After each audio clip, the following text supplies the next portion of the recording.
Buenos Aires, Reuters, the World Euro trademark's financial leaders were seeking on Monday to clearly endorse free trade and renounce protectionism amid concern that U.S. tariffs on steel and aluminum and looming actions against China could trigger a trade war that would hurt global growth.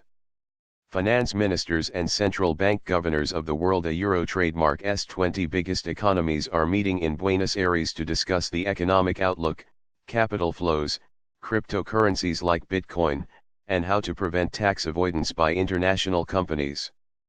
But since the unilateral decision by U.S. President Donald Trump on March 8 to impose tariffs of 25% on steel and 10% on aluminum, trade has become the focal point of the meeting.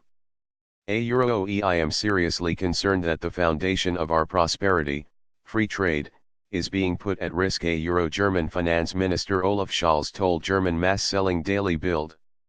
Protectionism is not the answer to the difficulties of our time. The situation is serious, he said, adding he would be cautious yet about using the term trade war. On Sunday, Scholz said he would seek to dissuade Washington from imposing the planned punitive steel and aluminum tariffs, which only come into effect on March 23. Others at the G20 meeting, which will conclude on Tuesday with a joint communiqué, shared Germania Euro trademark's concern. There is a solid understanding among the global community that free trade is important, Japanese central bank governor Haruhiko Kuroda told reporters upon arrival for the talks. Brazilian central bank governor Ilan Goldfagn also called on the G20 to work to keep global trade flows open. The U.S. import tariffs on steel and aluminum have raised alarms among trading partners that Trump is following through on his threats to dismantle the decades-old trading system based around World Trade Organization rules in favor of unilateral U.S. actions. Potentially broader anti-China tariffs and investment restrictions under consideration as part of a U.S. intellectual property probe have raised concerns that retaliation could seriously diminish global trade and choke off the strongest global growth since the G20 was formed during the 2008 financial crisis.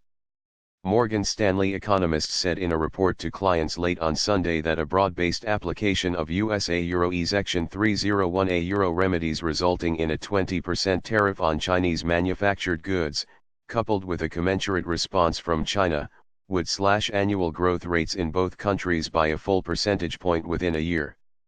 An early draft of the G20 communiqué seen by Reuters contained the phrase international trade and investment are important engines of growth. It also said that G20 finance ministers stood by an agreement reached by their leaders in July last year in Hamburg. A G20 official said discussions now centered on whether that language on trade would remain in the communiqué, which has to be endorsed unanimously, including by the United States.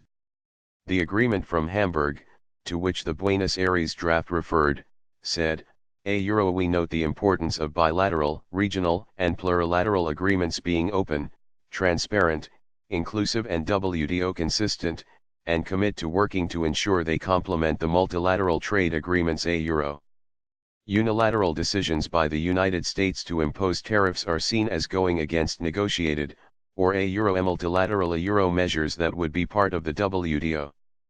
The draft G20 communiqué also said that while the global economic outlook has been improving, a retreat to inward-looking policy suggesting protectionist trade practices, was a risk to growth.